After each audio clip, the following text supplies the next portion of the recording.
السلام علیکم ورحمۃ اللہ وبرکاتہ۔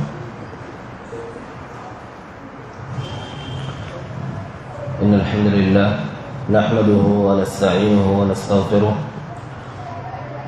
ونصلي ونسلم على نبينا محمد وعلى آله وصحبه ومن تبعهم بإحسان إلى يوم الدين وبعد. قال الله عز وجل: إن الذين يتلون كتاب الله وأقاموا الصلاة وأنفقوا مما رزقناهم سرا وعلانية يرجون تجارة لن تبور ليوفيهم. ابھی جو آیت میں نے آپ کے سامنے پڑھی ہے، اللہ سبحانہ و تعالیٰ نے اس آیت میں فرمایا ہے، جس کا ترجمہ یہ ہے کہ یقیناً وہ لوگ جو قرآن مجید کی تلاوت کرتے ہیں، ان الذین یتلون کتاب اللہ کی کتاب کی تلاوت کرتے ہیں اور نماز قائم کرتے ہیں، واقاموا الصلاۃ وانفقوا مما رزقناهم سرا وعلانیہ، اور خرچ کرتے ہیں جو کچھ بھی ہم نے انہیں دے رکھا ہے چھپا کر کے یا ظاہری طور پر. یرجون تجارۃ لن تبور، ایسے لوگ ایسی تجارت کی امید کرتے ہیں جو گھاٹا کھانے والا نہیں ہے یا جس میں کسی قسم کا نقصان نہیں ہے. لیوفیہم اجورہم ویزیدہم من فضلہ، تاکہ اللہ تعالیٰ انہیں پورا بدلہ دے دے اور اپنے فضل سے انہیں بڑھا کر کے بھی دے، کیونکہ اللہ تعالیٰ بہت ہی زیادہ معاف کرنے والا قدردان ہے. انہ غفور شکور، اللہ تعالیٰ بہت زیادہ معاف کرنے والا اور بڑا ہی قدردان ہے. اس آیت میں غور کیجیے تو اللہ سبحانہ و تعالیٰ نے 3 کاموں کو ایسی چیزیں بتلائی ہیں کہ یہ 3 تجارتیں یا 3 چیزیں ایسی ہیں جس میں انسان کو کوئی گھاٹا نہیں ہوگا.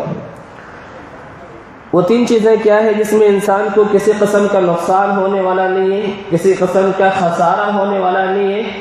ایک ہے اللہ کے کتاب کی تلاوت، یتلون کتاب اللہ. دوسری چیز جس کا اللہ سبحانہ و تعالیٰ نے اس آیت میں ذکر کیا ہے وہ ہے نماز قائم کرنا.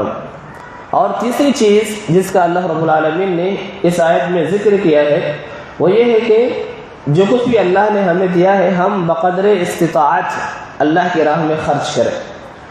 تو یہ تینوں چیزیں ایسی ہیں یا تینوں یہ اعمال ایسے ہیں جن اعمال کے انجام دینے والے ایسی تجارت کر رہے ہیں اللہ رب العالمین کے ساتھ جو کسی قسم کے گھاٹے کا جس میں کسی قسم کا گھاٹا نہیں ہے، جس میں کسی قسم کا نقصان نہیں ہے. انسان دنیا میں تجارت کرتا ہے، اپنی زندگی گزارنے کے خاطر جو انسان مختلف قسم کے پیشے اختیار کرتا ہے اس میں ایک تجارت بھی ہے. لیکن دنیاوی تجارت میں انسان ایسا نہیں ہے کہ وہ ہمیشہ فائدے میں ہی ہوتا ہے، بلکہ دنیاوی تجارت میں فائدہ بھی ہوتا ہے، نقصان بھی ہوتا ہے. لیکن یہ اخروی تجارت ہے، یہ اللہ رب العالمین کے ساتھ تجارت ہے کہ جو ایسے اعمال انجام دیں گے جن کا اس آیت میں تذکرہ ہوا ہے وہ کسی بھی صورت گھاٹے میں نہیں رہیں گے، ان کو کسی بھی قسم کا نقصان لاحق ہرگز نہیں ہوگا. یرجون تجارۃ لن تبور، ہرگز گویا کہ وہ تجارت نقصان میں آنے والی نہیں ہے، اس میں کسی قسم کا گھاٹا ہونے والا ہرگز نہیں ہے. اور گھاٹا کیسے ہو سکتا ہے؟ یہ ایسے اعمال ہیں جس پہ اللہ رب العالمین نے بہت ہی زیادہ فضائل اور بہت ہی زیادہ جو ہے ثواب رکھا ہے. چاہے وہ قرآن مجید کی تلاوت ہو، چاہے فرض نماز ہو یا نفل نمازیں ہوں، چاہے جو ہے اللہ کی راہ میں خرچ کرنے کا معاملہ ہو، یہ تینوں اعمال ایسے ہیں جس میں بہت ہی زیادہ اللہ رب العالمین نے ثواب رکھا ہے، جس میں اللہ رب العالمین نے بہت ہی زیادہ جس کی فضیلتیں قرآن و احادیث میں آئی ہوئی ہیں. تو ایک وہ اعمال جس کی اللہ کے نزدیک بہت ہی زیادہ قدر ہو، جس کی اللہ رب العالمین کے نزدیک بہت ہی گھاٹا کیسے اٹھا سکتا ہے؟ انسان اللہ کے ساتھ گھاٹے کا سودا کیسے کر سکتا ہے؟ آیت کے دوسرے حصے میں اللہ نے فرمایا لیوفیہم اجورہم، اللہ تعالیٰ ان کا جو بدلہ ہے، اللہ تعالیٰ ان کا جو ثواب ہے ان کو پورا دے دے گا. اور اسی پر اکتفا نہیں کرے گا، یعنی جو ہمارا جو عمل ہے اللہ اس عمل کا بدلہ برابر دے گا ہی دے گا، لیکن ساتھ ہی ساتھ اللہ نے کیا کہا وَيَزِيدَهُم مِّن فَضْلِهِ، ان کا جو بدلہ ہے وہ پورا کر کے دے گا۔ اور کے اختتام میں اللہ نے کہا انه غفور شکور، اللہ تعالیٰ معاف کرنے والا ہے اور بندوں کے جو بھی اعمال ہیں اللہ کی نظر میں اس عمل کی بڑی قدر ہے۔ اب یہاں آیت کے اختتام میں غفور اور شکور کہا اللہ تعالیٰ نے، آیت کے اختتام میں غفور اور شکور کہا۔ ہو سکتا ہے کہ یہ جو اعمال ہے، قرآن مجید کی تلاوت ہو، نماز قائم کرنا ہو، اللہ کی راہ میں خرچ کرنے کی جو بات ہو، ان میں بندے سے غلطی ہو سکتی ہے اور ہوتی ہے، ان کاموں کو انجام دیتے جو غلطیاں ہوتی ہیں اللہ تعالیٰ ان غلطیوں کو معاف کرنے والا ہے۔ شکور اس لیے کہ چاہے یہ اعمال بندے کے تھوڑے سے کیوں نہ ہو یا بہت زیادہ کیوں نہ ہو، اللہ کی نظر میں تھوڑے سے عمل کی بھی قیمت ہے اور اللہ کی نظر میں بہت زیادہ عمل کی بھی قیمت ہے۔ کوئی آدمی ان اعمال میں سے بہت ہی معمولی مقدار میں حصہ لیتا ہے اور کوئی آدمی ان اعمال میں بہت زیادہ حصہ لیتا ہے، اللہ کے پاس دونوں کے عمل کی بڑی قدر ہے، اللہ کے پاس دونوں کے عمل کی بہت ہی اہمیت ہے، اس لیے کہ اللہ ہر انسان کے عمل کو سنبھال کر کے رکھتا ہے، اور قیامت کے دن جب بدلے کی باری آئے گی اللہ تعالیٰ پورا بدلہ جو ہے بندے کو دے دے گا۔ یہ اللہ کی قدردانی ہے۔ قدردانی یہ ہے کہ ان اعمال کو چاہے وہ مختصر سا کیوں نہ ہو، وہ اعمال چاہے بہت زیادہ کیوں نہ ہو، اللہ تعالیٰ بندے کی عمل کو قدر کی نگاہ سے دیکھتے ہیں اور ضرورت کے وقت اس کو پورا بدلہ بھی ملے گا اور اللہ کے فضل سے زائد بھی ملے گا۔ یہ جو اعمال ہیں ان میں سب سے پہلا جو عمل ہے وہ ہے تلاوت کلام اللہ رب العالمین کے کلام کی تلاوت۔ عثمان بن عفان رضی اللہ تعالیٰ عنہ کا یہاں پہ بڑا ہی مشہور مقولہ میں آپ کو سناتا ہوں۔ عثمان بن عفان رضی اللہ تعالیٰ عنہ کا ایک مقولہ ہے، کہتے ہیں کہ اگر ہمارے دل پاک ہو، ہمارے دل کیا ہے پاک ہو، تو قرآن مجید کی تلاوت سے ہم کبھی بھی سیراب نہ ہو سکیں۔ اگر ہمارے دل پاک ہو جائیں تو ہم قرآن مجید کی تلاوت سے ہمارا دل کبھی بھی سیراب نہ ہو سکے اور ہم قرآن مجید کی بہت زیادہ تلاوت کر پائیں۔ انسان دنیا کی کوئی بھی کتابیں پڑھتا ہے، ایک دو بار پڑھنے سے جو ہے اس کتاب کی جو لذت ہے، اس کتاب کو پڑھنے کا جو مزہ ہے وہ ختم ہو جاتا ہے۔ انسان کو اس کتاب کی معلومات اس کے ذہن میں کچھ نہ کچھ پیوست ہو جاتی ہے اور دوبارہ سے یا تیبارہ سے یا بہت زیادہ اس کو پڑھنے کے دل اس کو نہیں چاہتا۔ لیکن قرآن مجید کا معاملہ کیسا ہے کہ انسان جتنی مرتبہ پڑھے گا، جس قدر غور و فکر کے ساتھ پڑھے گا، اس کو گویا کہ اتنے ہی زیادہ معلومات، اتنے ہی زیادہ اس کے علم میں اضافہ ہوتا چلا جائے گا اور ایک نیکی دوسرے نیکی کو کھینچ لاتی ہے۔ گویا کہ انسان مزید جو ہے اس کو اس میں بڑھنے کی، اس میں اس قرآن مجید کے تلاوت کی مزید جو اس کو شوق پیدا ہوگا، وہ اپنی زندگی کا معمول بنا کرتے ہے نا۔ عبداللہ بن عمرو بن العاص رضی اللہ عنہما نے اللہ کے نبی صلی اللہ علیہ وسلم سے اجازت چاہی کہ آپ مجھے جو ہے نا کم سے کم مدت جو ہو سکتی ہے، آپ مجھے اتنے کم مدت میں قرآن مجید کو ختم کرنے کی اجازت دیجیے۔ یہی قرآن مجید کی تلاوت ہے۔ کتنی مدت میں؟ آپ صلی اللہ علیہ وسلم نے بعض روایتوں میں 3 دن کی اجازت دی، یا بعض روایتوں کے اعتبار سے ہفتہ بھر کے سے کم میں ان کو ختم کرنے کی اجازت نہیں دی۔ عثمان بن عفان رضی اللہ تعالیٰ عنہ کو جب شہید کیا گیا، کیا کر رہے تھے؟ قرآن مجید کی تلاوت کر رہے تھے۔ تو قرآن مجید کی جو تلاوت ہے بہت ہی اہم اور بہت ہی فضیلت والا عمل ہے، ساتھ ہی ساتھ اتنے ہی زیادہ آسان بھی ہے۔ قرآن مجید کی تلاوت جہاں بہت سارے ثواب کا باعث ہے، جہاں بہت سارے فضائل کا باعث ہے، وہیں پہ اتنا ہی زیادہ یہ الحمدللہ اتنا ہی یہ زیادہ آسان کام ہے۔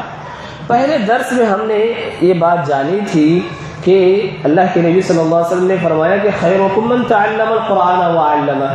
یہ بات ہوتے ہوتے یہاں تک پہنچی کہ انسان چلتے پھرتے کہیں بھی قرآن مجید کی کسی بھی صورت کو پڑھ سکتا ہے اور قرآن مجید کی تلاوت کا ثواب حاصل کر سکتا ہے۔ قرآن مجید کی تلاوت کے لیے ضروری نہیں ہے کہ ہم قرآن مجید کھولیں، مصحف کھولیں، مسجد میں آ کر کے بیٹھیں یا کہیں بھی مصحف کھول کر کے یہ قرآن مجید کی تلاوت کریں، یہ ضروری نہیں ہے۔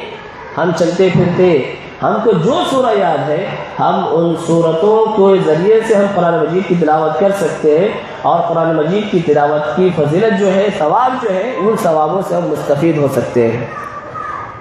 لیکن مسجد میں قرآن مجید کی تلاوت ہو یا مصحف کے ساتھ جو ہے قرآن مجید کی تلاوت ہو وغیرہ، اس کے دیگر اور بھی فضائل ہیں۔ تو قرآن مجید کی تلاوت کے لیے ایک انسان کو باضابطہ قرآن مجید ہی کو کھول کر کے، مصحف کو کھول کر کے ہی تلاوت کرے، یہ ضروری نہیں ہے، بلکہ ہمارے جو ہے اندر جو ہے جذبہ ہونا چاہیے، ہمیں شوق ہونا چاہیے، تو ہم کیا ہے چلتے پھرتے کہیں بھی قرآن مجید کی تلاوت کر سکتے ہیں۔ ہم جا رہے ہیں گھر، ہم جو ہے کسی سورہ کی تلاوت کرتے ہوئے چلے گئے، واپس آ رہے ہیں پھر تلاوت کرتے ہوئے آ گئے، بازار جا رہے ہیں، گویا کہ زبان پہ ہمیں کوئی نہ کوئی سورہ ہمارے زبان سے جاری ہے، قرآن مجید کی تلاوت ہو رہی ہے۔ تو قرآن مجید کی تلاوت کا جو معاملہ ہے، جہاں بہت سے فضائل کا باعث ہے، وہیں پہ اس کی تلاوت اتنے ہی زیادہ الحمدللہ آسان بھی ہے۔ لیکن اگر قرآن مجید کی تلاوت جو ہے نا مسجد میں ہوتی ہے تو اس کی بڑی فضیلت ہے۔ قرآن مجید کی تلاوت اگر ہم مسجد میں کرتے ہیں تو اس کی جو ہے بڑی اہمیت ہے، اور سابقہ درس میں ہم نے یہ بات جو ہے ذکر کی تھی کہ قرآن مجید کی جو تلاوت کا معاملہ ہے، انسان کی زندگی کا ایک لازمہ ہونا چاہیے۔ ہر انسان کی یہ کوشش ہونی چاہیے کہ وہ کتنی زیادہ قرآن مجید کی تلاوت کر پائے گا، وہ اتنی زیادہ قرآن مجید کی تلاوت کرے۔ اور قرآن مجید کی تلاوت اگر ہماری زندگیوں سے خالی ہے تو گویا کہ یہ بڑی محرومی کی بات ہے، یہ بڑی محرومی کی بات ہے کہ ہم قرآن مجید کی تلاوت نہ کریں۔ یہاں ان تین اعمال میں جسے ایسی تجارت کہا گیا ہے جو گھاٹے کا سودا نہیں ہے، ان میں سب سے پہلی بات جو اللہ رب العالمین نے ذکر کی ہے وہ کیا ہے؟ قرآن مجید کی تلاوت ہی ہے۔ اگر ہم اللہ کے نبی صلی اللہ علیہ وسلم کی احادیث کا جائزہ لیں، اللہ کے نبی صلی اللہ علیہ وسلم کی احادیث کو دیکھیں، تو ہمیں معلوم ہوگا کہ یہ عمل کس قدر جو ہے ثواب کا باعث ہے، یہ عمل کس قدر جو ہے فضیلت والا عمل ہے، کہ اللہ رب العالمین نے اور اللہ کے نبی صلی اللہ علیہ وسلم نے اس عمل پہ کیا کیا ہے؟ بہت ہی زیادہ ثواب بتلا ہے، بہت ہی زیادہ فضیلتیں بتلائی ہیں۔ اور سب سے مشہور فضیلت جو ہم سب کو معلوم ہے کہ قرآن مجید کی ہر حرف پہ جو ہے نیکی ملتی ہے، قرآن مجید کی ہر حرف پہ جو ہے ثواب ملتا ہے۔ اللہ کے نبی صلی اللہ علیہ وسلم نے کیا فرمایا؟ من قرأ حرفا من کتاب اللہ، کیا ہے حدیث؟ میں وہ بھول رہا ہوں اس کے الفاظ، جس نے گویا کہ قرآن مجید کی تلاوت کی ہے نا، الف لام میم، میں نہیں کہتا کہ الف لام میم حرف ہے، ایک حرف ہے، بلکہ الف لام ایک حرف ہے، اور لام ایک حرف ہے، اور میم ایک حرف ہے۔ تو قرآن مجید کی ہر حرف پہ انسان کو جو ہے نیکیاں ملتی ہیں۔ قرآن مجید کی تلاوت کے لیے انسان کو ہمیشہ وقت جو ہے کیا ہے؟ وقت تلاش کرنے کی ضرورت ہے، اور اپنے آپ کو ایسا مینیج کرنے کی ضرورت ہے جس میں انسان قرآن مجید کی تلاوت کر سکے۔ دیکھیے بہت آسانی کے ساتھ انسان جو ہے نا روزانہ ایک پارے کی تلاوت کم سے کم کر سکتا ہے۔ ایک پارے میں 20 صفحہ ہوتے ہیں عموماً۔ اگر ہم نماز کے لیے آتے ہیں، ہر نماز سے پہلے یا نماز کے بعد 10 منٹ اگر ہم نکالیں تو گویا کہ ہم آسانی کے ساتھ دن بھر میں ایک پارے کی کم سے کم ہم جو ہے تلاوت کریں گے۔ 20 صفحہ ہے، یعنی اگر ہم 5 نمازوں پہ 5 صفحے میں تقسیم کریں تو بھی زیادہ ہی ہو رہا ہے۔ 4 صفحہ کریں 20 صفحہ ہو گیا، اور اگر 4 صفحے 5 صفحہ پڑھنے کے لیے انسان کو 5 منٹ کا وقت لگے گا، بہت زیادہ ہے۔ یہ آ گیا سنت کی ادائیگی کے بعد اگر وہ چاہے تو 5 منٹ کے اندر قرآن مجید کی 5 صفحے کی تلاوت کر سکتا ہے۔ نماز سے پہلے نہیں آ پایا، نماز کے بعد آیا ہے، نماز کے بعد جو ہے 10 منٹ بیٹھ جائے، 5 منٹ بیٹھ جائے، آدمی جو ہے قرآن مجید کی تلاوت کرنے چلا جائے۔ ہر نمازوں کے ساتھ اگر ہم جوڑ لیں تو گویا کہ ایسے صورت میں ہمارے لیے قرآن مجید کی تلاوت نہایت ہی آسان ہو جائے۔ احادیث میں جو فضائل وارد ہیں وہ بہت سے فضائل ہیں، جیسے کہ یہ مشہور حدیث ہے، اللہ کے نبی صلی اللہ علیہ وسلم نے فرمایا کہ جو انسان قرآن مجید سیکھتا ہے اور سکھاتا ہے گویا کہ وہ سب سے بہتر انسان ہے۔ خیرکم من تعلم القرآن وعلمہ، تم میں سے سب سے بہتر آدمی وہ ہے جو قرآن مجید خود سیکھتا بھی ہے اور دوسروں کو بھی سکھاتا ہے۔ تو گویا کہ اس حدیث کے اعتبار سے قرآن مجید سیکھنے والا اور سکھانے والا اس دنیا کے سب سے اہم اور سب سے جو ہے بہترین انسانوں میں سے ہیں، جسے اللہ کے نبی صلی اللہ علیہ وسلم نے بہترین انسان قرار دیا ہے۔ اور حقیقت میں بہترین انسان وہی ہے جو شریعت کی نظر میں بہترین ہو، جسے شریعت بہترین قرار دے وہی گویا کہ حقیقت میں بہترین انسان ہے۔ ہم نے سابقہ درسوں میں سنا کہ ابو عبد الرحمن السلمی رحمۃ اللہ علیہ نے تقریباً 40 سال تک جو ہے انہوں نے یہ کام کیا اور لوگوں کو قرآن مجید کی جو ہے تلاوت سکھاتے رہے اور قرآن مجید کو جو ہے پڑھاتے رہے۔ ایسی قرآن مجید کی تلاوت ہم نماز میں کرتے ہیں، قرآن مجید کی تلاوت ہم نماز میں کرتے ہیں تو اس پہ بھی اللہ کے نبی صلی اللہ علیہ وسلم نے ہمیں ثواب بتلایا ہے۔ اللہ کے نبی صلی اللہ علیہ وسلم فرماتے ہیں کہ تم میں سے کوئی آدمی یہ پسند کرتا ہے کیا کہ جب وہ گھر واپس جائے تو وہ گھر کے اندر 3 بڑی موٹی اور حاملہ اونٹنیاں پائے۔ صحابہ کرام سے اللہ کے نبی صلی اللہ علیہ وسلم نے کیا سوال کیا کہ تم میں سے کسی کو یہ بات پسند ہے کہ جب وہ اپنے گھر لوٹے تو اپنے گھر میں 3 بڑی اور موٹی تازی اور حاملہ اونٹنیاں پائے؟ اور ظاہر بات ہے کہ دنیاوی معلومات انسان کو بہت عزیز ہوتی ہے، انسان کو جو دنیاوی فائدے بہت عزیز ہوتے ہیں۔ صحابہ نے کہا کہ ہم میں سے ہر شخص کو ایسا پسند ہے کہ وہ گھر جائے تو گویا کہ اس کو جو ہے 3 موٹی اور حاملہ اونٹنیاں جو ہے اس کو ملے۔ اللہ کے نبی صلی اللہ علیہ وسلم نے کیا فرمایا کہ ایک آدمی نماز کے اندر 3 آیتیں پڑھتا ہے، نماز کے اندر وہ 3 آیتوں کی تلاوت کرتا ہے تو اس کے لیے یہ 3 آیتوں کی تلاوت کرنا 3 بڑی موٹی اور حاملہ اونٹنیوں سے بہتر ہے۔ صحیح مسلم کی روایت۔ تو قرآن مجید جو ہم نماز میں پڑھتے ہیں گویا کہ انشاءاللہ ہمیں اس عمل پہ بھی اللہ کے نبی صلی اللہ علیہ وسلم نے ثواب بتلایا ہے۔ قرآن مجید ہم مسجد میں آ کر کے پڑھتے ہیں یا ہم مسجد میں آ کر کے سکھاتے ہیں، اس کے بھی الگ سے ثواب ہے۔ اللہ کے نبی صلی اللہ علیہ وسلم نے صحابہ کرام سے ایسے ہی سوال کیا کہ تم میں سے کون چاہتا ہے کہ ہر دن مدینہ کے 2 علاقوں کا نام بتلایا اللہ کے نبی صلی اللہ علیہ وسلم نے، بطحان اور عقیق۔ بطحان اور عقیق جا کر کے تم میں سے کون چاہتا ہے کہ کیا کرے؟ 2 بڑی کوہان والی اونٹنیاں لے کر کے آئے، 2 بڑی کوہان والی اونٹنیاں لے کر کے آئے، لیکن وہ کوئی رشتے کو بھی نہ کاٹے اور نہ ہی وہ کوئی گناہ کا کام کرے، نہ تو کوئی گناہ کا کام کرے اور نہ وہ اونٹنیوں کے لانے میں اس سے کوئی رشتہ داری بھی ختم ہو۔ صحابہ نے پھر کہا کہ اللہ کے نبی صلی اللہ علیہ وسلم ہم میں سے ہر انسان کی یہ خواہش ہے کہ گویا کہ جائے اور وہاں سے گویا کہ بڑی کوہان والی اونٹنیاں لے کر کے آ جائے۔ آپ صلی اللہ علیہ وسلم نے کیا فرمایا؟ افلا یغدو احدکم الی المسجد فیعلم او یقرأ آیتین من کتاب اللہ عز وجل خیر له من ناقتین وثلاث خیر له من 3 واربع خیر له من 4 ومن اعدادهن من الابل، کہ تم میں سے کوئی آدمی مسجد کیوں نہیں جاتا 2 آیتیں پڑھ لے، یہ گویا کہ 2 اونٹنیوں سے بہتر ہے، یا 2 آیتیں سکھا دے، یہ گویا کہ 2 اونٹنیوں سے بہتر ہے، 3 آیتیں پڑھ لے 3 اونٹنیوں سے بہتر ہے، اور گویا کہ جتنی آیتیں پڑھے گا گویا کہ اتنی اونٹنیوں سے یہ بہتر ہے۔ یہ دیکھیں مسجد میں آ کر کے ہم قرآن پڑھتے ہیں، قرآن کی تلاوت کرتے ہیں تو اس کا الگ سے ثواب ہے کہ ایک انسان گویا کہ مسجد میں آیا ہوا ہے، 2 آیتیں خود پڑھ رہا ہے یا کسی کو سکھا رہا ہے، اور جتنی آیتیں پڑھ رہا ہے اور جتنی آیتیں سکھا رہا ہے گویا کہ ہر آیت کے بدلے وہ ان کو کیا ہے کوہان والی بڑی اونٹنیاں پا رہا ہے۔ تو یہ مسجد میں آ کر کے قرآن مجید کی تلاوت کرنے کا ثواب ہے، مسجد میں آ کر کے قرآن مجید کی تلاوت کرنے کی فضیلت ہے۔ مسجد میں آ کر کے قرآن مجید کی تلاوت کی وہ فضیلت میں وہ حدیث مشہور ہے جس میں اللہ کے نبی صلی اللہ علیہ وسلم نے فرمایا کہ جو کوئی بھی قوم مسجد میں آ کر کے جمع ہوتی ہے اور قرآن مجید کو آپس میں پڑھتے اور پڑھاتے ہیں تو کیا ہوتا ہے؟ الا نزلت علیہم السکینہ، اللہ کی طرف سے سکون و اطمینان کا نزول ہوتا ہے، وغشیتہم الرحمہ، رحمتیں گھیر لیتی ہیں، وحفتہم الملائکہ، فرشتے بھی ڈھانپ لیتے ہیں، اور اللہ رب العالمین ایسے لوگوں کا ذکر اپنے مقرب فرشتوں میں کرتا ہے۔ وذکرہم اللہ فی من عندہ، اللہ کے پاس جو اللہ کے مقربین فرشتے ہیں، اللہ تعالیٰ ایسے لوگوں کا تذکرہ اپنے مقرب فرشتوں میں کرتا ہے۔